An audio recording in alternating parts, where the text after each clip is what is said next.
Golden ഫുട് പ്രിൻസിൻ്റെ പുതിയൊരു എപ്പിസോഡിലേക്ക് ഏവർക്കും ഹൃദ്യമായ സ്വാഗതം.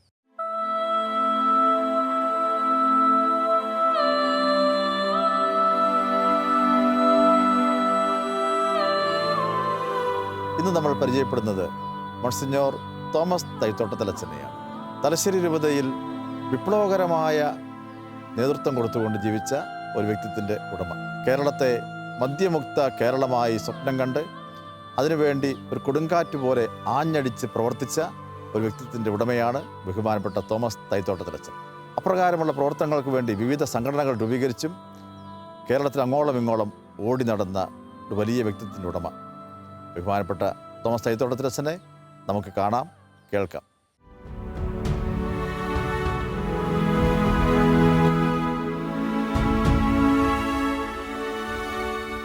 തിരുവിതാംകൂറിൻ്റെ മണ്ണിൽ ജനിച്ച് മലബാറിൻ്റെ മണ്ണിലേക്ക് നവോത്ഥാന നായകനായി രംഗപ്രവേശം നടത്തി തോരാത്ത കണ്ണുനീർ അമ്മമാർക്കും കുട്ടികൾക്കും സമ്മാനിച്ച മദ്യമെന്ന മഹാവിപത്തിനെ കുടുംബ ബന്ധങ്ങളിൽ നിന്നും പടിയിറക്കുന്നതിന് വേണ്ടി അഹോരാത്രം പ്രവർത്തിച്ച ഒരു ചരിത്ര പുരുഷന്റെ അനുഭവങ്ങൾക്ക് മുമ്പിലാണ് നാം ഇന്നിവിടെ നിൽക്കുക.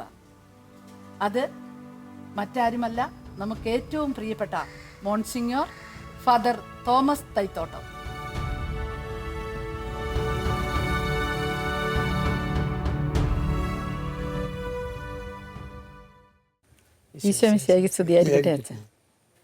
അച്ഛാ, വൈദിക ജീവിതത്തിൻ്റെ 60 വർഷങ്ങൾ, ആ 60 വർഷങ്ങൾ തന്നെ സംഭവ ബഹുലമാണ്. എനിക്ക് തോന്നുന്നു ഒരു ത്രില്ലിംഗ് സിനിമയെ വെല്ലുന്ന ക്ലൈമാക്സുകൾ, അറസ്റ്റുകൾ, സഹന സമരങ്ങൾ, നിരാഹാരങ്ങൾ, പിക്കറ്റിങ്, അങ്ങനെ പിന്നെ കൺസ്ട്രക്ഷൻ രംഗത്താണ് ഒട്ടനവധി കൺസ്ട്രക്ഷൻസ്. ഈ ദൈവാനുഗ്രഹത്തിൻ്റെ 60 വർഷങ്ങൾ. ചങ്ങനാശ്ശേരിയിൽ ജനിച്ച് മലബാറിൽ കർമ്മപദം കണ്ടെത്തിയ അങ്ങ് ദൈവം മോശയെ നയിച്ചതുപോലെ അങ്ങേ ദൈവം ഉള്ളംകൈയിൽ കൊണ്ടു നടന്ന് മലബാറിൽ എത്തിച്ചതായിട്ട് അങ്ങേക്ക് തോന്നുന്നു. ആയിരിക്കണം. കാരണം ഈ കുട്ടനാടിൻ്റെ ഈ വെള്ളക്കെട്ടിൽ നിന്നും മലബാറിൻ്റെ മലമടിക്കിലേക്ക് എടുത്തെറിഞ്ഞ ഒരു അനുഭവം എനിക്കുണ്ടായത്. അത് ദൈവത്തിൻ്റെ ഇടപെടലുണ്ട്. അല്ല, എന്നെ അവിടെ നിന്ന് ഇപ്പം കുട്ടനാട്ടിൽ കിടന്ന് എന്നെ ഇവിടെ കൊണ്ടുവരേണ്ട കാര്യമില്ല. ഞാനിതേപ്പറ്റി ആഗ്രഹിച്ചതുമല്ല. യോനായുടെ ഒരു അനുഭവം, ആ അനുഭവം ഞാൻ ആഗ്രഹിച്ചതല്ല. തലശ്ശേരി എവിടെയാണെന്ന് പോലും എനിക്കറിയത്തില്ല. രൂപതയുണ്ടോന്നൊന്നും എനിക്കറിയത്തില്ല. ഞാൻ ഈ കാവുകാട്ട് പിതാവും എൻ്റെ സ്വന്തം അച്ഛനുമായിട്ട് കാവുകാട്ട് തിരുമേനിയെ കാണാൻ വേണ്ടി പോയപ്പോഴേ ഞാനും അദ്ദേഹം കുറേ കാര്യങ്ങളൊക്കെ പറഞ്ഞേ, മോന് തലശ്ശേരിക്ക് പോകാമെന്ന് ചോദിച്ചു. ഞാൻ ചങ്ങനാശ്ശേരിക്ക് പോകാൻ വേണ്ടിയാണ് പോയി ചെന്നത്. തലശ്ശേരി എന്താണെന്ന് എനിക്കറിഞ്ഞുകൂടാ. ഞാൻ പോകാമെന്ന് പറഞ്ഞു. ഒരു വൈദികനാകുക എന്നുള്ളതാണ് എൻ്റെ ലക്ഷ്യം. അതിപ്പം തലശ്ശേരി ആണെങ്കിലും ചങ്ങനാശ്ശേരി ആണെങ്കിലും വടക്കേ ഇന്ത്യ ആണെങ്കിലും എല്ലാം ഇത് എന്നെ സംബന്ധിച്ച് ഒന്ന് തന്നെയാണ്. ചങ്ങനാശ്ശേരി ലക്ഷ്യം വെച്ച് പോയ ഞാൻ ചെന്നെത്തിയത് എവിടെയാണ്? മലബാറിൽ, തലശ്ശേരിയിൽ. ഇതൊരു ഒരു ഒരു ഒരു ഒരു വിളിയാണിത് വാസ്തവത്തിൽ. അത് ഞാൻ പറഞ്ഞു, വെള്ളക്കെട്ടിൽ നിന്നും കുന്നും പ്രദേശത്തേക്കുള്ള എൻ്റെ ഒരു പറിച്ചു നടൽ സംഭവിച്ചവിടെ. അച്ഛാ, ഈ പറിച്ചു നടൽ ഞാൻ ഓർക്കുകയാണ്. ഈ 1964 ബോംബെയിൽ വെച്ച് നടന്ന യൂക്രിസ്റ്റിക് കോൺഫറൻസിൽ നമ്മുടെ വള്ളോപ്പള്ളി പിതാവിൻ്റെ കൈപ്പ് ശുശ്രൂഷ വഴിയാണ് അങ്ങ് പൗരോഹിത്യത്തിലേക്ക് കടന്നത്. ആ വള്ളോപ്പള്ളി പിതാവിൻ്റെ ഓരോ സംരംഭങ്ങളെയും, വള്ളോപ്പള്ളി പിതാവിൻ്റെ ആശയമായിരുന്നു അന്ന് മലബാറിൽ വികസനമില്ല. 60 വർഷങ്ങൾക്ക് മുമ്പ് മലബാറിൽ സ്കൂളില്ല, റോഡില്ല, പാലങ്ങളില്ല എന്ന് പറഞ്ഞാൽ വികസനം തൊട്ട് തീണ്ടിയിട്ടില്ലാത്തൊരു പ്രദേശത്തേക്കാണ് വള്ളോപ്പള്ളി പിതാവ് കൈപിടിച്ചും കൊണ്ടുപോയത്. തീർച്ചയായിട്ടും എങ്ങനെയാണ് ആദ്യകാലത്തെ വൈദിക അനുഭവങ്ങൾ, ഇടവ വികാരിയായിട്ടുള്ള അനുഭവങ്ങൾ എങ്ങനെയായിരുന്നു? അനുഭവങ്ങൾ എനിക്ക് പ്രയാസങ്ങളുണ്ടായിട്ടുണ്ട്. പ്രത്യേകിച്ച് കുട്ടനാടുമായിട്ട് യാതൊരു താതാത്മ്യമില്ലാത്ത ഒരു പ്രദേശമാണ് ഈ മലബാർ. മലങ്കെട്ടുകൾ മാത്രം, കുട്ടനാട്ടിൽ വെള്ളം മാത്രം. അവിടെ ജനിച്ചവനെങ്ങനെ ഇവിടെ വന്നു? ഇവിടെ വന്നപ്പോൾ തന്നെ ഈ മലങ്കെട്ട് കണ്ടപ്പോൾ തന്നെ എനിക്ക് ഭയമായി. എന്നെ ആദ്യമായിട്ട് അപ്പോയിൻ്റ് ചെയ്ത് കൂടരഞ്ഞിക്കുക അസിസ്റ്റൻ്റായിട്ട്. മോൺസിഞ്ഞോർ വാരികാട്ടിൻ്റെ അസിസ്റ്റൻ്റായിട്ടാണ് എന്നെ നിയമിക്കുന്നത്. അവിടെ നിന്നുകൊണ്ട് വാരികാട്ട് വളരെയധികം എന്നെ സ്നേഹിച്ചിരുന്നു. അപ്പം അതേസമയം ഈ പറഞ്ഞിരിക്കുന്ന പുഷ്പഗിരി പള്ളിമുറിയുടെ പണി നടക്കുക. അപ്പോൾ ഭാര്യടച്ചൻ്റെ ഒരു നമ്മുടെ ഉള്ള സിമ്പതിയാണ്, കൊച്ചിന് ഉടനെ പോകണ്ട, പള്ളിമുറിയുടെ പണി കഴിഞ്ഞിട്ട് പോയാൽ മതി എന്ന് പറഞ്ഞു. അപ്പോൾ ഞാനൊരു വർഷത്തോളം വീണ്ടും അവിടെ താമസിച്ചു. അതിനിടയ്ക്ക് തേക്കുംകുറ്റി അച്ഛൻ ഒണോരിയൂസ് അച്ഛൻ പ്രായമായിട്ട് പോയി. അതിൻ്റെ ചാർജും കൂടെ എനിക്ക് കിട്ടി. അപ്പം കൂടരഞ്ഞിൽ നിന്ന് തേക്കുംകുറ്റി പള്ളിയിലും പുഷ്പഗിരി പള്ളിയിലും പോയി സർവീസ് നടത്തേണ്ടതായ ഒരു പ്രശ്നം വന്നു. എത്ര കിലോമീറ്റർ ദൂരമുണ്ട് ഇത് തമ്മിൽ? ഇതപ്പോൾ തമ്മിലൊരു 5 മൈലിൻ്റെ വ്യത്യാസം. മൈലും നടന്ന് തന്നെ തേക്കുംകുറ്റി അത് തന്നെ. ഞാൻ ഉച്ചയാകുമ്പോഴും രാവിലത്തെ കുർബാനയും കഴിഞ്ഞ് മതപഠനവും കഴിഞ്ഞാണ് പുഷ്പഗിരിയിൽ നേരെ തേക്കുംകുറ്റിക്ക് അള്ളി എസ്റ്റേറ്റ് വഴി, അത് ക്രോസ് റോഡാണ്, അള്ളി എസ്റ്റേറ്റ് വഴി തേക്കുംകുറ്റി എത്തുന്നത്. അവിടെ എത്തുമ്പോൾ 2 മണിയൊക്കെ ആവും. ഇവിടുത്തെ കഴിഞ്ഞ് ഭക്ഷണം അവിടെയാണ്, തേക്കുംകുറ്റിയിലാണ്. അത് കഴിഞ്ഞ് അവിടെയും വേദപാഠവും എല്ലാ പരിപാടിയും ഉണ്ട്. ഇവിടെ കുട്ടികളുടെ പരിപാടികൾ, പിന്നെ ക്ലാസ്സുകളെല്ലാം ശരിയാകുക. ഒരു 6 മണിയാകുമ്പം തീരും അന്നത്തെ പ്രോഗ്രാം. 6 മണി കഴിയുമ്പോൾ ഞാൻ അവിടെ നിന്ന് നടക്കുക നേരെ ഒരു 6 മൈൽ കൂടരഞ്ഞിക്ക്. പിന്നെ അതൊരു പതിവായതുകൊണ്ട് പിന്നെ വലിയ പ്രോബ്ലമൊന്നുമില്ല. സന്ധ്യയ്ക്ക് മുമ്പ് അവിടെ കൂടരഞ്ഞിലെത്തും.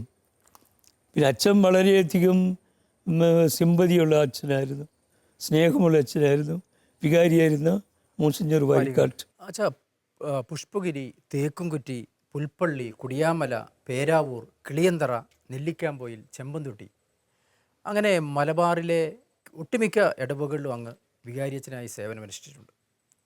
എനിക്ക് തോന്നുന്നു ആ കാലഘട്ടത്തിൽ അവിടെ റോഡ് നിർമ്മാണം, പാലം നിർമ്മാണം, സ്കൂൾ കെട്ടിടങ്ങൾ ഉണ്ടാക്കേണ്ടിയിരിക്കുന്നു, പള്ളിമുറികൾ പണിയേണ്ടിയിരിക്കുന്നു. അങ്ങനെ കൺസ്ട്രക്ഷൻ രംഗത്ത് ഷീജ അന്ന് ശരിക്കും ആളുകളുടെ ഇടയിൽ പണമില്ല, വികസനപരമായിട്ട് ഒന്നും നടക്കാത്ത ഒരു കാലഘട്ടം. അതിനപ്പുറം ഈ കൺസ്ട്രക്ഷനൊക്കെ നടത്തണമെങ്കിൽ പണം കണ്ടെത്തുവാൻ ആളുകളിൽ പണമില്ല. എങ്ങനെയാണ് അച്ഛാ, എങ്ങനെയാണ് ഇത് ഒരു അത്ഭുതമെന്നേ ഞങ്ങൾക്ക് ചിന്തിക്കാനും കഴിയൂ ആ കൺസ്ട്രക്ഷനൊക്കെ കാണുമ്പോൾ? എങ്ങനെയാണ് അതൊക്കെ സാധ്യതമാക്കിയത്? ഇനിയിപ്പോൾ ഈ ചോദ്യം കേൾക്കുമ്പോഴേ എനിക്ക് അത്ഭുതം നിങ്ങളോട് പറയാൻ തോന്നുക, ഇതെങ്ങനെ ഇതൊക്കെ സംഭവിച്ചെന്ന്. അവിടേക്ക് വരുമ്പോൾ നമ്മൾ ദൈവത്തിൻ്റെ പ്രത്യേക ഇടപെടലുകൾ, ദീപാനുഗ്രഹം എന്നൊക്കെ പറയുന്നത് അവിടെയാണ്. എന്നെക്കൊണ്ടും നിങ്ങളെക്കൊണ്ടും പറ്റാത്ത ഒരവസ്ഥയിൽ ചില സംഭവങ്ങളൊക്കെ ഉയർന്നു വരുമ്പോൾ നമ്മളും അറിയാതെ നമ്മൾ ദൈവത്തെ വിളിച്ചു പോകും. ഇത് ദൈവത്തിൻ്റെ സൃഷ്ടിയാണ്, ദൈവത്തിൻ്റെ ഇടപെടലാണ് ഇങ്ങനെയെല്ലാം സംഭവിച്ചത്. അന്ന് ഈ പാവപ്പെട്ട ആൾക്കാർക്ക് പിരിവല്ലേ പ്രധാനപ്പെട്ട പണശേഖരം. വേറെ എന്താ മാർഗമുള്ളത്? അപൂർവം, എനിക്കൊന്നും കിട്ടിയിട്ടില്ല. അപൂർവം ചില ഇടവുകൾക്കൊക്കെ ഇപ്പോൾ പുറത്തു നിന്നൊക്കെയുള്ള കുറേ സഹായം കിട്ടിയിട്ടുണ്ടാവും. അത് വളരെ കുറഞ്ഞ ഒരു സഹായമൊക്കെയാണ്. അതുകൊണ്ടെങ്കിലും ഈ പള്ളിക്ക് ഒന്നും ചെയ്യാൻ പറ്റില്ല. പിന്നെ ബാക്കി മുഴുവൻ നമ്മുടെ ആളുകൾ ആത്മാർത്ഥമായിട്ട് രംഗത്തുണ്ടെന്ന്. ആളുകളെ വിളിച്ചാൽ അപ്പോഴേ സഹകരിക്കാൻ വേണ്ടിയിട്ട് ഇറങ്ങി വരിക. അവർക്കും നമ്മൾ പുരോഗതി വേണമെന്നുണ്ട്. അവരെല്ലാം തികഞ്ഞ ഒരു സ്ഥലത്തു നിന്നാണ് മലബാറിലെ കുടിയേറിപ്പാർത്തിരിക്കുന്നത്. ഇപ്പോൾ പാലായിൽ നിന്നാണേലും എവിടെ നിന്ന് ചങ്ങനാശ്ശേരി ഏത് ഭാഗത്താണെങ്കിലും എല്ലാം തികഞ്ഞ ഒരു സ്ഥലം. പള്ളിയുണ്ട്, പള്ളിമുറിയുണ്ട്, സ്കൂളുണ്ട്, കോളേജുണ്ട്, എല്ലാം ഉണ്ട്. അവിടെ നിന്നാണ് ഒന്നുമില്ലാത്ത ഈ സ്ഥലത്ത് വന്നിട്ടുകളേ അവർക്ക് ആകപ്പാടൊരു പ്രശ്നം. എന്തെങ്കിലും വേണമെന്നുള്ള ഒരു ആഗ്രഹം ജനിച്ചവർ ആളുണ്ട്. പിന്നെ എന്തിൻ്റെല്ലാം വീതം വേണമെന്ന് ചോദിച്ചാൽ തരും. നമ്മൾ അന്നേപ്പത്തിൻ്റെ ഇപ്പം പിടിയേരി വെക്കണം എന്ന് പറഞ്ഞാൽ പിടിയേരി എടുത്തു അമ്മമാരത് വെക്കാൻ തയ്യാറാ ഈ കാര്യത്തിന് വേണ്ടി. അങ്ങനെ എല്ലാവരും അവരുടെ കഴിവനുസരിച്ച് മാക്സിമം സപ്പോർട്ട് ചെയ്തു. അച്ഛൻ അത് പ്രത്യേകം നമ്മുടെ ഈ പൊതുപ്പണി എന്നൊക്കെ പറഞ്ഞു കഴിഞ്ഞാൽ അതൊരു ഉത്സവമാണ്. അത് ഞാൻ ഈ മുക്കംകുമ്പ റോഡിലേക്ക് പൊതുപ്പണിക്ക് ഈ തോട്ടക്കടവിൽ നിന്ന് ഈ മരഞ്ചാട്ടിക്കുള്ള പോർഷൻ വന്നപ്പോഴേ 1000-ൽ പരം ആളുകളെ പൊതുപ്പണിക്ക് ഇറക്കി. അത് ഷീജ, അത് 1 കിലോമീറ്റർ ഉണ്ടല്ലോ, 6 മൈലാണ് ആ റോഡിൻ്റെ നീളം. അവിടെ നിന്ന് ഇറക്കി കഴിഞ്ഞപ്പോൾ നമ്മൾ ഒരു പോത്തിനെയോ അല്ലെങ്കിൽ പശുവും കാളയെ കൊണ്ട് കെട്ടിയേക്കുക. ഇവരെല്ലാം നിൽക്കുമ്പോൾ തല്ലിക്കൊല്ലുക. അവർ തന്നെ നിതാന്ന് പറയുന്നതിന് മുമ്പേ 1 മണിക്കൂർ കൊണ്ട് സംഗതി 1ാം ക്ലാസ് കറിയായി. ഒരു റോഡ് ഉണ്ടാകുന്നത് അവരത് ആവേശമായി എടുത്തു, ആഘോഷമാക്കി. അപ്പോൾ അതുകൂടെ കെട്ടിക്കഴിയുമ്പോഴേ പിന്നെ സംഗതിയൊക്കെ നല്ല സ്പീഡിൽ പോരും. പിന്നെ എവിടെയെങ്കിലും താമസം വരുന്നത്, ഞാൻ മുക്കംകുമ്പാർ റോഡിനകത്ത് താമസിക്കുന്ന കൂമ്പാറപ്പാലമുണ്ട്. അത് സാമാന്യം ഒരു പാലമാണത്. പക്ഷെ അതൊക്കെ ഞാനങ്ങനെ എൻജിനീയറുമല്ല ഒന്നുമല്ലാത്ത ഞാനേ. പിന്നെ അന്ന് നമ്മളെ സഹായിച്ചത് തോമസ് മറ്റോ എൻജിനീയർ. പൂടഞ്ഞിൽ. അപ്പോൾ തോമച്ചൻ വന്ന് നോക്കുമായിരുന്നു ഇടയ്ക്കൊക്കെ. ആനോട് കലുങ്കാണേലും മരഞ്ചാട്ടിലെ കലുങ്കാണെങ്കിലും ഇതെല്ലാം സാമാന്യം നല്ല വലിയ കലുങ്കുകളൊക്കെ. അപ്പം നമ്മൾ പിന്നെ ഓരോ എഞ്ചിനീയറുടെ നിർദ്ദേശങ്ങളനുസരിച്ച് കൃത്യമായിട്ടെല്ലാം കൂട്ടെല്ലാം ചേർത്ത് ശരിക്കും ആളുകൾ പറഞ്ഞാൽ അവരനുസരിക്കുമായിരുന്നെന്ന് എന്നെ. അങ്ങനെയാണ് അതെല്ലാം ചെയ്തു വന്നിരിക്കുന്നത്. അപ്പോൾ എല്ലാറ്റിലും വലുതായിട്ടുള്ളത് ജനങ്ങളുടെ കോപ്പറേഷൻ. അന്ന് ജനങ്ങൾ ഒന്നും പറയാനില്ല. ജനം അച്ഛൻ്റെ ഒപ്പം നിന്ന് പണിയെടുത്തു. അന്ന് കൈക്കാരന്മാര് പാരിഷ് കൗൺസിൽ അംഗങ്ങളാകുന്നവരൊക്കെ വളരെ ഡെഡിക്കേറ്റഡ്. ദൈവം എന്നെ ഇങ്ങനെ കൈക്കാരനാക്കി, ദൈവം എന്നെ പാരിഷ് കൗൺസിൽ അംഗമാക്കി എന്നുള്ള ഒരു കാഴ്ചപ്പാടായിരുന്നു. അത് കമ്മിറ്റഡ് ആയിരുന്നു. അച്ഛൻ അതുപോലെ ഈ കുടിയാമലയിൽ ഞാൻ ഓർക്കുകയാണ്, കുടിയാമലയിൽ അച്ഛൻ വന്ന സമയത്ത് അവിടെ കറണ്ടില്ല, ആ വൈദ്യുതി കൊണ്ടുവരാനുള്ള പോരാട്ടം അത് അന്ന് എങ്ങനെയാണ്? അത്രയും വൈദ്യുതിയുടെ ഞങ്ങൾ ഇവിടെ എന്തെങ്കിലും സംഭവിപ്പിച്ചിട്ട് അടങ്ങുമെന്ന് പറഞ്ഞു നിൽക്കുന്ന കുറേ മനുഷ്യരായിരുന്നു. നിശ്ചയദാർഢ്യമുള്ള ആളുകളായിരുന്നു കുടിയാമ്പലിൽ. അവർക്ക് അത് നിർബന്ധ ബുദ്ധിയാണ് അവരുടെ. ഇപ്പം നമ്മളൊന്ന് ചെയ്ത് ആംഗ്യം കൊടുത്തു കഴിഞ്ഞാൽ അതൊക്കെ ഉടനത് അതിന് റെസ്പോണ്ട് ചെയ്ത് കഴിഞ്ഞു. അതുപോലെ അവരുടെയൊക്കെ കഷ്ടപ്പാടുകൾ ഓർത്തു കഴിഞ്ഞാൽ നമ്മൾക്കൊക്കെ ദുഃഖം തോന്നും. കാരണം അവിടെ ആകെപ്പാട് ഒരു വാനാണ് ഈ യാത്ര ഉള്ളത്. അത് ഈ പുലിക്കരമ്പ് അപ്പുറമുള്ള ഒരു സ്ഥലത്ത് വന്നു കഴിയുമ്പം ആളുകളെല്ലാം ഇറങ്ങിയിട്ട് ആദ്യം നടക്കണം. ഇവർ യാത്രക്കാരായിട്ട് ആളുകളെ ആരാത്ത് കെട്ടി ഈ വാൻ വലിച്ചു കയറ്റി ഇതിൻ്റെ ഇപ്പുറത്താക്കിയതിന് ശേഷം വൈകിട്ട് ടൈം കൊണ്ട് അവർ ഓടിയെത്തും. അപ്പോൾ അത് ആളുകൾ കയറി വീണ്ടും അത് യാത്ര ചെയ്യുക. അങ്ങനെ 2-3 സ്ഥലങ്ങളിൽ ഇങ്ങനത്തെ കാര്യങ്ങളുണ്ട്. ഇറക്കി കയറ്റി. ഇതൊക്കെ നമുക്കും ചിന്തിക്കാൻ സാധിക്കുന്ന കാര്യമാണ്. അത് ഈ തലശ്ശേരിയിൽ എങ്ങനെയാ കുടിയാമലയിൽ നിന്ന് തലശ്ശേരി എത്തുക എന്നൊക്കെ പറഞ്ഞാൽ, ബിഷപ്പ് ഹൗസിൽ എത്തുക എന്നൊക്കെ പറഞ്ഞാൽ ഒരു സാഹസം. തലശ്ശേരി നമ്മൾ തളിപ്പറമ്പ് എത്തിക്കഴിഞ്ഞാൽ പിന്നെ റോഡുണ്ടല്ലോ. തളിപ്പറമ്പ് വരെ തളിപ്പറമ്പ് എത്തുക എന്ന് പറഞ്ഞാൽ 10-12 കിലോമീറ്റർ വരത്തില്ലേ. അത് അവിടെയാണ് ഇവിടെ ഇതുപോലെ പരീക്ഷണ ഘട്ടങ്ങൾ വരുന്നത്. ആ പരീക്ഷ ഘട്ടത്തേക്ക് അവർ പുഷ്പം പോലെ തരണം ചെയ്ത് ഈ മനുഷ്യൻ ഒപ്പം നിന്ന് കൊടുക്കാൻ ഈ അച്ഛൻ നേതൃത്വത്തിന് അച്ഛാ ഈ ചരിത്ര താളുകളിലൊക്കെ വിസ്മരിക്കപ്പെടുന്ന മുഖങ്ങളാണ് ഈ മലയോരത്തിൻ്റെ, പ്രത്യേകിച്ച് മലബാറിൻ്റെ വികസനത്തിന് നെടുനായകത്വം വഹിച്ചത് വൈദികരുടെ നേതൃത്വത്തിൽ അന്നുണ്ടായിരുന്ന ആത്മായ നേതാക്കൾ തന്നെയാണ്. പക്ഷെ ഒരു ചരിത്രത്തിൽ പോലും മോൺസിഞ്ഞോർ തോമസ് തൈത്തോട്ടവോ അല്ലെങ്കിൽ ഫാദർ മാത്യു എം ചാലിലോ അങ്ങനെയുള്ള ഒരാളുടെ പേരും ഒരു ചരിത്രത്തിലുമില്ല. എന്താണ് അങ്ങനെ ഒരു സംഭവം? മലബാറിൻ്റെ ഈ വികസനത്തിന് വൈദികരുടെ നേതൃത്വത്തിലുള്ള കുടിയേറ്റക്കാരാണ് സംഭാവനകൾ നൽകിയെന്ന് ആർക്കും അറിയാതെയും വന്നിട്ടില്ല. ഒരു പുസ്തകത്തിലും നമ്മൾ പഠിക്കുന്നുമില്ല. വലിയൊരു വൈരുദ്ധ്യം. അത് വളരെ ഗൗരവമായിട്ട് എടുക്കേണ്ട ഒരു കാര്യമാണ്. കാരണം അന്നത്തെ ആളുകൾക്കൊക്കെ അറിയുള്ളൂ എങ്ങനെയൊക്കെ ഇതൊക്കെ സംഭവിച്ചെന്നുള്ള കാര്യം. പക്ഷേ ഈ സഭയ്ക്ക് വേണമെങ്കിലും ഇങ്ങനെ ഒരു ചരിത്രം കുട്ടികളെ പഠിപ്പിക്കാമായിരുന്നു. ഫാദർ മോൺസിഞ്ഞോർ തോമസ് തൈത്തോട്ടം ഇന്ന ആളാണ്, ആ കാലഘട്ടത്തിൽ ഇന്നതൊക്കെയാണ് സംഭവിച്ചത്. അങ്ങനെ ഒരു ശ്രമം നമ്മുടെ ഭാഗത്തൊന്നും ഉണ്ടായിട്ടില്ല. നമ്മളൊക്കെ നിസ്വാർത്ഥ സേവനം എന്നുള്ള ഒരു രീതിയിലാണ് പോകുന്നത്. അതുപോലെ തന്നെ അച്ഛൻ്റെ വേറൊരു പ്രത്യേകത കണ്ടത് നാളികേര കൃഷിയിൽ ഇരുന്ന മിക്ക ഇടവുകളിലും നാളികേര കൃഷി പ്രോത്സാഹിപ്പിക്കാൻ, പ്രത്യേകിച്ച് പള്ളിയോടനുബന്ധിച്ചുള്ള സ്ഥലങ്ങൾ ഇഷ്ടംപോലെ സ്ഥലമുണ്ട്. അച്ഛൻ അത് നാളികേരം വെച്ചുപിടിപ്പിക്കാൻ, തേങ്ങാ കൃഷിയിൽ അച്ഛൻ വളരെ ശ്രദ്ധ കൊടുത്തായിട്ട് എല്ലാ ഇടവുകളിലും. കുട്ടനാട്ടുകാരനായതുകൊണ്ടായിരിക്കും. ഞങ്ങൾക്ക് അവിടെ തെങ്ങ് മാത്രമേ ഉള്ളല്ലോ. തെങ്ങ് മാത്രമേ ഉള്ളൂ കുട്ടനാട്ടിൽ. അതിൻ്റെ ചൂടൊക്കെ ശരിയാക്കുക. ഇപ്പം ഇവിടെ വന്നപ്പോൾ എനിക്ക് സന്തോഷം തോന്നി ഈ തെങ്ങൊക്കെ കണ്ടപ്പോഴേ. അപ്പം അതിനൊരു പ്രതിപത്തി ഉണ്ടാവില്ല അങ്ങനെ വരുമ്പം. അതായിരിക്കണം കാരണം. പിന്നെ ആ പള്ളിക്ക് ആകെയുള്ള വരുമാന മാർഗം ഈ തെങ്ങ. അന്ന് റബ്ബറൊന്നും ആയിട്ടില്ല. ഇവർ വന്നപ്പോൾ ആദ്യം ചെയ്തത് തെങ്ങിൻ തൈ നടുക എന്നുള്ളതാണ് കുടിയേറ്റക്കാർ. അടുത്ത സ്റ്റെപ്പിലാണ് റബ്ബർ വരുന്നത്. റബ്ബർ തൈകൾ നമ്മൾ കൊണ്ട് വിതരണം ചെയ്തില്ലേ. മാർക്കറ്റ് വെച്ചിട്ടുണ്ടായിരുന്നപ്പം 10 സെൻറ്റുകാരന് 50 റബ്ബർ കൊണ്ടുവന്ന് വീട്ടിൽ കൊണ്ട് കൊടുത്തു. അതിന് വേണ്ട സൗകര്യങ്ങളെല്ലാം ചെയ്തു കൊടുത്തു. ഏതായാലും അത്രയും ചെയ്തില്ലേ. അദ്ദേഹം കുട്ടനാട്ടുകാരനാണ്, എടത്തുവാക്കാരൻ. അദ്ദേഹത്തെ കളിയാക്കി പറയാറുണ്ട്. അപ്പം പുള്ളിയോട് റബ്ബർ കൃഷിയെപ്പറ്റി പരിചയമില്ലാത്ത ആളായതുകൊണ്ടേ പുള്ളി പറഞ്ഞോളൂ ഇങ്ങനെയാണെന്ന് പറയും. നല്ല റബ്ബറാണിത്, നല്ല കായാണിതിൽ ഇത് പറഞ്ഞ്. നല്ല കായാണ്. ഈ കാ കൊണ്ട് പാകിക്കഴിഞ്ഞാൽ നല്ല ശക്തമായിട്ടുള്ള ഇത് വരും. അതങ്ങോട്ട് നിങ്ങളുടെ അടുത്ത് കുഴിച്ച് കുഴി വെച്ചാൽ മതി എന്ന് പറഞ്ഞപ്പോൾ ഇദ്ദേഹത്തെ കളിയാക്കുന്നതാണ്. അച്ഛനെ ഇരുന്ന ഇടവുകളിൽ, പള്ളിമുറികളിൽ കറണ്ട് ഉണ്ടായിരുന്ന ഇടവുകൾ ഒക്കെ ഉണ്ടായിരുന്നു. ആ കറണ്ട് അപൂർവമായിരുന്നു. കറണ്ട് ഉണ്ടെന്ന് പറയാൻ പറ്റുന്നത് ഈ എങ്ങുമില്ലെന്ന് തന്നെ പറയാം. അന്നെങ്ങനെയാ വാർത്തകളൊക്കെ അറിഞ്ഞുകൊണ്ടിരുന്നത്? വാർത്തകൾ ദീപിയൊക്കെ അന്ന് ഓട്ടക്കാരനെ വെക്കുകയല്ലേ, മുക്കത്തു നിന്നുള്ള പോകുന്ന സ്ഥലങ്ങളൊക്കെ അല്ലേ, തോട്ടുമുക്കം, പുഷ്പഗിരി, കൂടരഞ്ഞി, തിരുവാമ്പാടി, അതിൻ്റെ അപ്പുറത്തുള്ള നമ്മുടെ എല്ലാ ഈ കോടഞ്ചേരി ഏരിയ, പിന്നെ അവിടെ അങ്ങനെയുള്ള പത്രങ്ങൾ മുഴുവൻ കൂടെ ഒരു സ്ഥലത്തെത്തിക്കും. അവിടെ ഒരു ഭാഗത്ത് സബ് ഏജൻസീസ് എടുത്തിട്ട് അവരേറെ ഏതെങ്കിലും വാഹനം പിടിച്ചിട്ട് കൊണ്ടുപോയി കൊടുക്കും. അങ്ങനെ സമയത്തേക്ക് എത്തിക്കും പത്രം. അങ്ങനെ വലിയ താമസമൊന്നും വരാതെ ദീപിക എല്ലായിടത്തും എത്തും. മറ്റു പത്രങ്ങളൊന്നും എത്തുകയില്ല. ഈ സംവിധാനം ദീപികയ്ക്ക് ഉണ്ടായിരുന്നു. ഈ മഴക്കാലമൊക്കെ ആകുമ്പോൾ പാലങ്ങൾ, ഈ നമ്മൾ ചെറിയ മുരിക്കും അങ്ങനെയുള്ള മരങ്ങളൊക്കെ വെച്ചുള്ള പാലങ്ങളായിരുന്നു അന്ന് കൂടുതലുണ്ടായിരുന്നത്. ഈ പാലങ്ങളൊക്കെ എടുത്തു മാറ്റപ്പെടുകയും പിന്നെ സ്കൂൾ വിട്ടും ഒക്കെ വരും പിള്ളേര് വഴി സൈഡിൽ അപ്പുറയാവുകയും അങ്ങനെ വികാരിച്ചമാരുടെ തരത്തിൽ അങ്ങനെ ഒരു സംഭവമൊക്കെ പറഞ്ഞ് ഞാൻ കേട്ടിട്ടുണ്ട്. അപൂർവ സ്ഥലങ്ങൾ അങ്ങനെ ഉണ്ടായിരുന്നു. പെർമനൻ്റ് ആയിട്ടുള്ള തടിക്കൊക്കെ ഇട്ടിരിക്കുന്ന സ്ഥലങ്ങൾ ഒക്കെ ഉണ്ട്. അത് ശരിക്കും ഈ വയറൊക്കെ കൊണ്ടൊക്കെ കെട്ടി റെഡിയാക്കി താൽക്കാലികമായ പാലങ്ങള് എല്ലാം ഒഴുകിപ്പോകത്തൊന്നുമില്ല.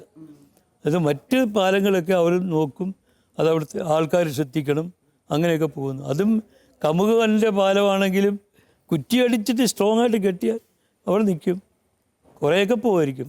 പക്ഷെ മുഴുവൻ നടത്തിക്കൊണ്ട് പോകാൻ പറ്റിയില്ല. ഈ ചേട്ടന്മാരെ പോലെ തന്നെ സ്ട്രോങ് ആയിരിക്കും, അവിടെ കെട്ടും.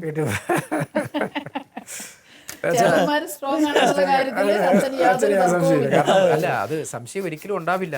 കാരണം അച്ഛൻ്റെ ആ ചരിത്രം വായിച്ചാൽ അറിയാം, ഓരോ മേഖലകളിലെയും അച്ഛൻ ഇരുന്ന ഇടവകകളുടെ വികസനങ്ങൾ, അത് ആ പ്രദേശത്തെ ആയിരക്കണക്കിന് സ്കൂളുകൾ, എനിക്കൊന്ന് കുടിയാമല സ്കൂളിൻ്റെ പെർമിഷൻ എടുക്കാനൊക്കെ അച്ഛൻ തന്നെയാണ് മുൻകൈ എടുത്ത്.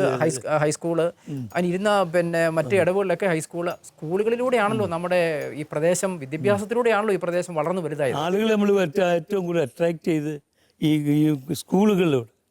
സ്കൂളുകൾ അവർക്ക് ഭയങ്കര ഇഷ്ടമായിരുന്നു. സ്കൂളിന് വേണ്ടി എന്ത് ചെയ്യാൻ തയ്യാറാണ്, പള്ളിയെക്കാട്ടിൽ. കാരണം അവർക്ക് എന്തെങ്കിലും പ്രയോജനം കിട്ടുന്നത് ഈ പള്ളിക്കൂടം. കുട്ടികൾക്ക് പഠിച്ചു വന്നാലല്ലേ എവിടെയെങ്കിലും ജോലി കിട്ടിയിട്ട് എന്തെങ്കിലും ഉപാധിയുള്ളൂ. പള്ളിയൊക്കെ കൊള്ള അവർ നിഷേധിക്കത്തില്ല. പക്ഷേ സ്കൂളിൽ വെക്കുന്ന ഹയർ സെക്കൻഡറി ഗവൺമെൻറ് എന്ത് ത്യാഗം സഹിക്കാൻ, എന്ത് പൈസ മുടക്കാനും അവർ തയ്യാറാണ്. ഇപ്പോൾ കുടിയാമ്പൽ ഞാൻ ഹയർ സെക്കൻഡറി ഞാൻ തന്നെയാണ് കംപ്ലീറ്റ് ആയിട്ട് ചെയ്യുന്നത്. ശരിക്കും പറഞ്ഞാൽ വിദ്യാഭ്യാസത്തിന്റെ മഹത്വം അന്നുള്ള ആളുകളും മനസ്സിലാക്കിയിട്ടുള്ളൂ. ഹൈസ്കൂളിൽ ശരിക്കും കുടിയാമ്പൽ ഞാൻ കംപ്ലീറ്റ് വർക്ക്, തുടക്കം മുതൽ അവസാനം വരെ. കാരണം അവസാനമായാലും മുഴുവൻ പേര് അപ്പോയിൻറ്റ് ചെയ്ത് ഞാനാണ്. അപ്പോയിൻമെൻ്റ് എല്ലാം കഴിഞ്ഞ് കംപ്ലീറ്റ് ചെയ്ത് 100% ആദ്യത്തെ റിസൾട്ടും വന്നു. അതിനുശേഷം അവിടുന്ന് പോകുന്നത്. പക്ഷേ അതുപോലെ തന്നെ 2 മഹത്തായ സംഘടനകളുടെ ഫൗണ്ടറാണ് അച്ഛൻ.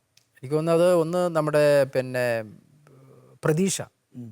എനിക്ക് തോന്നുന്നു 12,000-ലധികം പിന്നെ മദ്യപാന രോഗികൾ അവിടെ നിന്ന് ചികിത്സ തേടി നല്ല കുടുംബജീവിതം നയിക്കുവാൻ പ്രാപ്തനാക്കിയത് അച്ഛൻ്റെ ആ ഒരു വലിയ ഉൾക്കാഴ്ചയാണ്. അതുപോലെ തന്നെ ആൻറ്റി ഡ്രഗ്സ് സ്റ്റുഡൻസ് യൂണിയൻ അഡ്സു, ഇത് എനിക്ക് തോന്നുന്നു ക്യാമ്പസുകളിൽ അന്നൊക്കെ പിന്നെ രാഷ്ട്രീയമൊക്കെ ക്യാമ്പസുകളിൽ സജീവമായിരുന്ന കാലഘട്ടമാണ്. അക്രമങ്ങളൊക്കെ ഉണ്ടായിരുന്നൊരു കാലഘട്ടമാണ്. അന്ന് മദ്യമൊക്കെ ഒരു പരിധിക്കപ്പുറം ക്യാമ്പസുകളിൽ ഉണ്ടായിരുന്നു. ആ കാലഘട്ടത്തിലാണ് കുട്ടികളെ വിളിച്ചു ചേർത്തുകൊണ്ട് ആൻറ്റി ഡ്രഗ്സ് യൂണിയൻ അച്ഛൻ സ്റ്റാർട്ട് ചെയ്തത്. അന്ന് ആ അനുഭവം എങ്ങനെയുണ്ടായിരുന്നു? അത് നല്ലൊരു അനുഭവമാണ്. കുറേ ടീച്ചേഴ്സ് നമ്മൾക്ക് അനുകൂലമായിട്ട് വന്നു. മുഴുവൻ പേരും വരുമെന്ന് ഞാൻ പറയും. ആരും എതിർത്തിട്ടില്ല. ഈ പ്രസ്ഥാനത്തെ ആരും എതിർക്കത്തില്ല. എതിർക്കാനൊരു മടിയുണ്ടല്ലോ.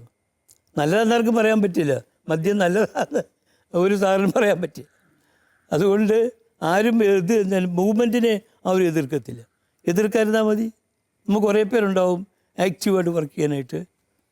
അങ്ങനെ വന്നു കഴിഞ്ഞപ്പോൾ കുറേ പേര് അങ്ങോട്ട് നന്നായിട്ട് കോപ്പറേറ്റ് ചെയ്യാൻ തുടങ്ങിയപ്പം ചിലർക്ക് നോക്കി നിൽക്കാൻ മേലാത്ത അവസ്ഥ വന്നു. അതെ, അതായത് ഒരു സൈക്കോളജിക്കലാണ്. നമ്മൾ ആദ്യം ഞാനിൻ്റെ പോകുമ്പോഴും അങ്ങനെയായിരുന്നു. നമ്മളും അത് കട്ടൻ ട്രീ ആയിട്ട് ഒന്നും നോക്കാതെ കൊണ്ട് കുറേ പേരെ പിടിച്ച് നമ്മുടെ കസ്റ്റഡിയിലാണ്. നിങ്ങളല്ലേ എക്സിക്യൂട്ടീവ് കമ്മിറ്റി ഇവരൊക്കെയാണ്. അത് അന്നും ചിലർക്ക് ഫീൽ ചെയ്ത് നമ്മൾ ആ കമ്മിറ്റി വന്നില്ലല്ലോ. മനുഷ്യൻ്റെ ചിന്ത അങ്ങനെയാണ്. കമ്മിറ്റി വരാതിരിക്കുമ്പോൾ നമുക്ക് വന്നില്ലല്ലോ എന്നുള്ള ഒരു വിഷമം. അപ്പോൾ നമ്മളത് എടുത്തു പറയുമ്പോൾ അവർക്ക് ഇഷ്ടമായി. അങ്ങനെ അത് വെച്ചുകൊണ്ട് നമ്മൾ കൊണ്ടുപോയി സൈക്കോളജിക്കലായിട്ട് തന്നെ ക്ലാസ് മുറി ഞാൻ പോകുമായിരുന്നു. ഇതിൻ്റെ യൂണിറ്റ് സ്ഥാപിക്കുന്നവർ വരുമ്പോഴേ അങ്ങനെ പെട്ടെന്ന് ഇത് യൂണിറ്റായില്ലേ. പിന്നെ അതിൻ്റെ ഇന്നോഗ്രേഷനൊക്കെ ഗംഭീരമല്ലേ, സുമാർ അഴീക്കോട്. അപ്പം നമ്മളെല്ലാം ടോപ്പിൽ ആളുകളെ വിളിച്ചപ്പം തന്നെ ഈ സംഘടനയ്ക്ക് ഒരു ശക്തിയോട് മനസ്സിലായി. നിസ്സാര കാര്യമല്ല. ഞാൻ അഴീക്കോട് സാർ ഉദ്ഘാടനം ചെയ്യുന്ന ഒരു പരിപാടി മോശമെന്ന് പറയാൻ പറ്റുമോ? പറയില്ല, ആരും പറയില്ല. എം എൽ എ 1-2 MLA ഉണ്ടാവും. പിന്നെ ഷീജ നടത്തിയപ്പോഴുള്ള ആൾക്കാരൊക്കെ വരുവേ, പഞ്ചായത്ത് പ്രസിഡന്റുമാരൊക്കെ. ഇങ്ങനെയൊക്കെ എല്ലാവരും കണ്ടു കഴിയുമ്പോൾ തന്നെ എന്തോ ഇതിനൊരു വലിയൊരു ഒരു കാര്യമുണ്ടെന്നുള്ളത് മനസ്സിലായി. വ്യക്തമാകും. പിന്നെ നമ്മളിത് എല്ലാം ശരിക്കുള്ള ക്ലാസ്സുകൾ കൊടുക്കും. വെൽ സ്റ്റഡീഡാണ് ഞാൻ ഉൾപ്പെടെ ഈ പിള്ളേർക്ക് ക്ലാസ് കൊടുക്കുന്ന കാര്യത്തിലൊക്കെ. അപ്പം പിള്ളേർക്ക് എത്ര ചിലപ്പോൾ സച്ചിൻ ഉണ്ടല്ലോ, അവനെ വെള്ളരിക്കൊണ്ടുകാരൻ സച്ചിൻ, അവനൊക്കെ ടോപ്പ് ആളുകളാണ് നമ്മുടെ മൂവ്മെൻറ്റിലെ. എന്ത് ചെയ്യാനും മടിയില്ലാത്ത. അതുപോലെ തന്നെ ഈ അഡ്സുവിൽ പ്രവർത്തിച്ച ആളുകൾ കഴിഞ്ഞ ദിവസം ജോസ്ലിറ്റ് സാറാണെന്ന് തോന്നുന്നു ഒരു അഭിമുഖത്തിൽ പറയുണ്ടായി. അഡ്സുവിൽ ബാംഗ്ലൂർ വെച്ച് ഒരു ഗാദറിങ്ങിൽ അദ്ദേഹം മാത്രം അവിടെ ലഹരിക്കെതിരെ പോരാട്ടം ഇന്നും അദ്ദേഹത്തിൻ്റെ ജോലി സ്ഥലത്തുമൊക്കെ ഇങ്ങനെ തുടർന്നുകൊണ്ടിരിക്കുകയെന്ന് പറയും. അപ്പോൾ അഡ്സുവിൽ പ്രവർത്തിക്കുന്ന ഒരു കുട്ടി അവൻ്റെ സ്കൂൾ ജീവിതത്തിനപ്പുറം അവൻ്റെ ഭാവി ജീവിതത്തിലും അവൻ്റെ ജീവിതത്തെ കരുപ്പിടിപ്പിക്കാൻ ആ ഒരു പ്രവർത്തനം സഹായകരമാകുന്നു എന്നുള്ളത് അഭിമാനകരമാണ് ശരിക്കും. അതെ അതെ. കാരണം ഇപ്പം ജോസഫ് മാത്യു സാറിനെ പോലെ ആളെ നമുക്ക് കിട്ടിയതൊക്കെ വലിയൊരു അനുഗ്രഹമാണ്. ബാബു സാറിനെ പോലെ ബാബു സാറൊക്കെ കമ്മിറ്റഡ് ആയിട്ടുള്ള ആളുകളാണ്. അതുപോലെ എവിടെ പോയി പ്രസംഗിക്കാനും പുള്ളിയും തയ്യാറാണ്. ഇപ്പോഴും അത് ചെയ്യുന്നുണ്ട്. പുള്ളി മൂവ്മെൻറ്റിലായപ്പോൾ മൂവ്മെൻറ്റിനെ ഒന്നും തള്ളിക്കളയുന്ന പ്രശ്നമൊന്നുമില്ല. പുള്ളി എന്നാ പറഞ്ഞു കഴിഞ്ഞാലും പ്രസിഡന്റ് നിലയിൽ പുള്ളി എല്ലാത്തിനും സമ്മതിക്കും, പോവുകയും ചെയ്യും, ക്ലാസ് എടുക്കുകയും ചെയ്യും. എല്ലാം റെഡിക്ക് കൊണ്ടുപോയിരുന്നു. ആ കാലഘട്ടത്തിൽ മാക്കൂട്ടം ആയിരുന്നു ഈ ചാരായം, ഈ വ്യാജ ചാരായം. വേറൊരു പ്രത്യേക പേരിലാണ് അത് അറിയപ്പെട്ടുകൊണ്ടിരുന്നത്. മാക്കൂട്ടം എന്നാണ് ഇങ്ങോട്ട് കടന്നു വരുന്നത്. കർണാടകത്തിൽ ഇങ്ങോട്ട് വന്ന് മാക്കൂട്ടത്ത് വെച്ചിട്ടാണ് ആൾക്കാർ ഏറ്റവും കൂടുതൽ. അന്ന് അച്ഛൻ അവിടെ അതിനെതിരായിട്ടുള്ള ഒരു ശക്തമായ ഒരു പോരാട്ടം നയിച്ചതായിട്ട്. അന്ന് വന്ന അതൊരു ഷാപ്പ് മാറ്റിവെക്കൽ. നമ്മുടെ ചേട്ടന്മാരുടെ ഒരു സ്ഥലത്താണ് ഈ പരിപാടി നടന്നുകൊണ്ടിരുന്നത്. അവർക്ക് അതിനോട് സപ്പോർട്ടായിരുന്നു ആ ഷാപ്പിനോട്. മദ്യനിരോധന സമിതിയുടെ സംസ്ഥാന പ്രസിഡന്റും കേരള KCBC മദ്യവിരുദ്ധ സമിതിയുടെ രൂപതാ പ്രസിഡന്റും എന്ന നിലയിൽ ഞാൻ ഈ കിളിയന്ത്രത്തെ വികാരിയാണ്. എൻ്റെ ബൗണ്ടറിക്കകത്താണ് ഈ സ്കൂളിന് മുമ്പ് നിയമവിരുദ്ധ ഷാപ്പാണ്. 400 മീറ്റർ ദൂരം നിൽക്കേണ്ടത് പാലിക്കാത്ത ഒരു ഷാപ്പുമാണ്. എനിക്ക് സമരം ചെയ്യാതിരിക്കാനും പറ്റില്ല. അതിശക്തമായ 100 ദിവസം നീണ്ടു സമരമായിരുന്നു. അവർ തന്നെ പിന്നെ അത് പിൻവലിച്ചു. ആ ഷാപ്പ് അടിച്ചു കൂട്ടുന്നത് ഞാൻ നിരാഹാരം പ്രഖ്യാപിച്ചു. ഇപ്പൊ വികാരി അച്ഛൻ നിരാഹാരം പ്രഖ്യാപിച്ചെന്ന് പറഞ്ഞപ്പോൾ എല്ലാവർക്കും പൊള്ളാൻ തുടങ്ങി. എന്തായാലും അതിന്റെ ഫലം വിജയമായിരുന്നു. അപ്പൊ സ്ത്രീകൾക്കെല്ലാം ഭയങ്കര ഇതായില്ലേ വികാരിച്ചന്റെ. അതുപോലെ മദ്യവർജന പ്രസ്ഥാനം മാർ സെബാസ്റ്റ്യൻ വള്ളോപ്പള്ളി പിതാവ് മലബാറിൽ 1978 ആരംഭിക്കുന്നത്. അന്ന് മലബാറിൽ അതിനെ നയിക്കാൻ അന്ന് കേവലം 38 വയസ്സ് മാത്രം പ്രായമുള്ള ഒരു യങ് പ്രീസ്റ്റിനെയാണ് പിതാവ് ചുമതലപ്പെടുന്നത്. അത് മറ്റാരുമല്ല, ഫാദർ തോമസ് തൈത്തോട്ടത്തെയാണ്. അത് അന്ന് എനിക്ക് തോന്നുന്നു ആ ഒരു സമര കാലഘട്ടത്തിൽ 100 കണക്കിന് ഷാപ്പുകൾ പൂട്ടയ്ക്കപ്പെട്ടു. ആ അച്ഛൻ്റെ തീക്ഷ്ണമായ സമരം പോരാട്ടങ്ങളിൽ, വേലിയേറ്റങ്ങളിൽ 100 കണക്കിന് ഷാപ്പുകൾ പൂട്ടപ്പെട്ടു. 1000 സ്ത്രീകൾ, കുഞ്ഞുങ്ങൾ സമരമുഖത്തേക്ക് ഇറങ്ങി. അവർ വീടുകളിൽ പിന്നെ കഞ്ഞി വെക്കുന്നതിന് പകരം പരസ്യമായ റോഡ് സൈഡിൽ കഞ്ഞി വെച്ചതൊക്കെ അവർ കഞ്ഞി വെച്ചുകൊണ്ട് അച്ഛനോടൊപ്പം, എന്ന് പറഞ്ഞാൽ അച്ഛൻ എന്ന നേതാവിൽ അവർ 100% വിശ്വസിച്ചിരുന്നു. അതുകൊണ്ട് തന്നെ വീടുകൾ വിട്ട് അമ്മമാരും കുട്ടികളും രംഗത്തിറങ്ങി. ആ കാലഘട്ടത്തിൽ പുരുഷന്മാരുടെ വളരെ മദ്യപാനം ഉണ്ടായിരുന്നു. സ്ത്രീകളെ ആക്രമിക്കുന്ന ഒരു കാലഘട്ടം കൂടിയായിരുന്നു അത്. എങ്ങനെ കാണുന്നു ആ ഒരു ഇതിഹാസം? അതിനകത്ത് ഒരു കാര്യം കൂടി പറയാനുണ്ട്. അതായത് അവരനുഭവിച്ച കഷ്ടപ്പാടിൽ നിന്നാണ് അവർക്കാർക്കും അവരെ ഒരു നേതൃത്വത്തിന് ഒരാളുണ്ടായിരുന്നില്ല ആ സമയത്ത് ഇങ്ങനെ ഒരു കുടുംബത്തെ ഈ ഒരു മദ്യവിപത്തിൽ നിന്ന് രക്ഷിക്കാനായിട്ട് ഒരു നേതാവ് വന്നപ്പോൾ, ഒരു രക്ഷകനായിട്ട് വന്നപ്പോൾ അവർ 100% ആത്മാർത്ഥമായി ഈ തങ്ങളുടെ കുടുംബങ്ങളെ തന്നെ രക്ഷിക്കണമെന്നുള്ള ഒരു ഉദ്ദേശത്തോടു കൂടി തന്നെ അവര് അച്ഛൻ്റെ കൂട്ടായ്മയെ പറ്റി ഞാനവിടെ ഇതിൻ്റെ ചാർജ് ഏറ്റെടുക്കുന്നതിന് മുമ്പ് തന്നെ എനിക്ക് ചില ബോധ്യങ്ങളുണ്ടായി. ഞാൻ കുടിയാമ്പൽ വികാരിയായിരിക്കുമ്പോൾ എനിക്ക് തോന്നി ഈ സ്ത്രീകളായിരിക്കും ഇതിന് പറ്റിയ ആൾക്കാരെന്ന്. അവരെ ഒന്ന് വിളിച്ചു നോക്കിയാൽ ഇരകളെ അവരെ ഒന്ന് വിളിച്ചു കൂട്ടിയാൽ എന്തായിരിക്കും സ്ഥിതി. ഒരു പരീക്ഷണം നടത്തിയെന്ന് കേരളം ഒട്ടാകെ അറിയപ്പെടുന്ന ഒരു ലേഡിയാണ്, പ്രസംഗിക്കാൻ പറ്റിയാണ് ആനിതയിൽ. നമ്മൾ നേരത്തെ തന്നെ ഭയങ്കര പ്രപ്പകാൻഡ കൊടുത്തു ആനിതയിൽ പ്രസംഗിക്കുന്നെന്ന്. സ്ത്രീകളുടെ മാത്രം കൺവെൻഷൻ ഞാൻ പറഞ്ഞു, പുരുഷന്മാരാരും വരണ്ടെന്ന് പറഞ്ഞു ഈ കൺവെൻഷൻ. ഇതങ്ങ് ആ മെമ്പറായാലും അതിൻ്റെ അപ്പുറത്തുള്ള ആ സ്ഥലത്തു നിന്ന് ഒരു 2500ഓളം സ്ത്രീകൾ മാത്രം പള്ളിയിലേക്ക് ജാഥയായി. ഏറ്റവും വലിയ കോൺസെൻട്രേഷനായി അത്, ബോധവൽക്കരണം. റാലി മാത്രം ഇത്രയും പേര് കാണുമ്പോൾ തന്നെ ഇവർ പുരുഷന്മാർക്കല്ല അത്ഭുതം. ഇതെന്തൊരു കഥയാണ്. ഞങ്ങളറിയാതെ അറിയാതെ അന്ന് വരെ ഒരു സ്വരം ഇതിൻ്റെ പേരിൽ ഒരു ചെറിയ 3, 4, 5 പേരുടെ ജാഥ പോലും നടത്താൻ സാധിക്കാത്തൊരു സ്ഥലത്ത് 2500, 3000 പേര് വന്നെന്ന് പറഞ്ഞപ്പോഴേ സ്ത്രീകളെ മാത്രം ഞാൻ പറയും പുരുഷന്മാർ വരണ്ടെന്ന് പറഞ്ഞു. കാരണം ഇതിൻ്റെ ഇരകൾ ഈ സ്ത്രീകളാന്ന് പറഞ്ഞു. അവർക്ക് ഭയങ്കര ഫീലിങ്സ് ഉണ്ടാവും, അതറിയാൻ അതിൻ്റെ ആവശ്യമുണ്ടെന്ന് പറഞ്ഞു. അത് തന്നെ ഇത് കഷ്ടപ്പെടുന്ന മുഴുവൻ സ്ത്രീകളാണ്. അവര് ഭയന്ന് കണ്ണുനീരോടുകൂടിയാണ് അവരുടെ കുടുംബങ്ങളിൽ കഴിയുന്നത്. അവരും അവരുടെ മക്കളും പട്ടിണി മാറ്റാൻ, വിശപ്പ് മാറ്റാൻ കഴിക്കേണ്ട ഭക്ഷണത്തിനുള്ള പണം എടുത്തിട്ടാണ് ഇതുപോലെയുള്ള കുടിക്കൽ നടത്തുന്നത്. അതുകൊണ്ട് പക്ഷെ അച്ഛാ അത്തരം സമരങ്ങളിൽ അന്ന് വന്നു 2 മണിക്കൂർ സമയം ഞാനിതിൽ പ്രസംഗിച്ചു. വേറെ ആരും പ്രസംഗിക്കാനില്ല, ഞാൻ ഉൾപ്പെടെ. അനിതയിൽ മാത്രം പ്രസംഗിക്കുന്നു 2 മണിക്കൂർ. പ്രസംഗം കഴിഞ്ഞു, യോഗം പിരിച്ചു വിട്ടു, അനിതയുടെ പാട്ടിന് പോയി. അതിൻ്റെ റിയാക്ഷൻസ് ഭയങ്കരമായിരുന്നു. അതിൻ്റെ ആ അനുഭവത്തിൻ്റെ അടിസ്ഥാനത്തിലാണ് ഞാനിപ്പോൾ ഇത് കൊണ്ടുവന്നത്, മുക്തിശ്രീ. അതും പെണ്ണുങ്ങൾ തന്നെയാണെന്ന് പറഞ്ഞു. വലിയൊരു മൊമെൻ്റായി. ഇത് പ്രസിഡന്റും സെക്രട്ടറിയും ഖജനാഞ്ചിയും എല്ലാം പെണ്ണുങ്ങൾ തന്നെയാണ്. പുരുഷന്മാരാരോ വഴിക്ക് വരണ്ടെന്ന് പറഞ്ഞു. ശരിക്കത് പോകുന്നൊരു സംഗതി. ഞാൻ വിചാരിക്കണം ഇത്രയും മുമ്പേ ഇത് തിരിച്ചിട്ടേച്ചും പോരണ്ടെന്ന് വിചാരിക്കുക. ഒരു 18-ലാണിതേ പേരാവൂര് UP സ്കൂളിൽ വെച്ചിരുന്നത് ഇന്നോഗ്രേഷൻ നടത്തിയത്. പാമ്പളാനി പിതാവ് കൊണ്ട് അങ്ങനെയുള്ള പ്രഗത്ഭരെല്ലാം നിൽക്കുമ്പോഴേ ഇന്നോഗ്രേഷൻ നടത്തിയത് നമ്മുടെ പ്രിൻസിപ്പളില്ലേ, നിർമ്മലി കോളേജ് സെലിൻ ഉദ്ഘാടനം ചെയ്യുന്നത് പിതാവ് സഹകരിച്ചു. അതൊരു വലിയൊരു ടച്ചിങ് ആയിരുന്നത്, ഒരു സ്ത്രീയെ കൊണ്ട് തന്നെ ഉദ്ഘാടനം ചെയ്യിച്ചു എന്നുള്ളത്. അതുപോലെ അച്ഛൻ്റെ ഈ അവരെ രംഗത്തിറക്കിയുള്ള സമരത്തിൽ മിക്ക സമയങ്ങളിലും അച്ഛനെ അറസ്റ്റ് ചെയ്തിട്ടുണ്ട്. അവർ 100 കണക്കിന് സ്ത്രീകളെയും ഒക്കെ അറസ്റ്റ് ചെയ്തിട്ടുണ്ട്. അപ്പോൾ അറസ്റ്റ് ചെയ്യപ്പെട്ടിട്ട് അന്നേരം അതിനുള്ള പിന്തുണ ജനങ്ങളുടെ ഭാഗത്ത് ആ സമയത്തൊക്കെ ലഭിച്ചു അച്ഛന്? അത് പിന്തുണ എന്ന് പറഞ്ഞു കഴിഞ്ഞാൽ നമ്മളെ അറസ്റ്റ് ചെയ്തെങ്കിൽ അവിടെ ഈ കടുപ്പപ്പെട്ട ആക്ഷനൊന്നും നടന്നിട്ടില്ല. ഈ ഞങ്ങൾ ചെന്ന് കഴിഞ്ഞാൽ അവിടെ അവർ അറസ്റ്റ് ചെയ്ത് നീക്കം ചെയ്യാമെന്നൊക്കെ പറഞ്ഞ് ഒരു കാര്യമുണ്ടല്ലോ. നേരത്തെ വളരെ അനുഭവമുണ്ട്. ഈ പ്രസ്ഥാനം സ്റ്റാർട്ട് ചെയ്യുന്ന മുതലേ ഈ പ്രശ്നമുണ്ട്, അറസ്റ്റ് നടക്കുന്നുണ്ട്. ഞാനിപ്പോൾ 10, 24, 30 തവണ അറസ്റ്റ് ഭരിച്ചിട്ടുണ്ട്. വേറെ വലിയ അറസ്റ്റ് വേറെ ഉണ്ട് കേട്ടോ, അത് ഞാൻ പിന്നെ പറയാം.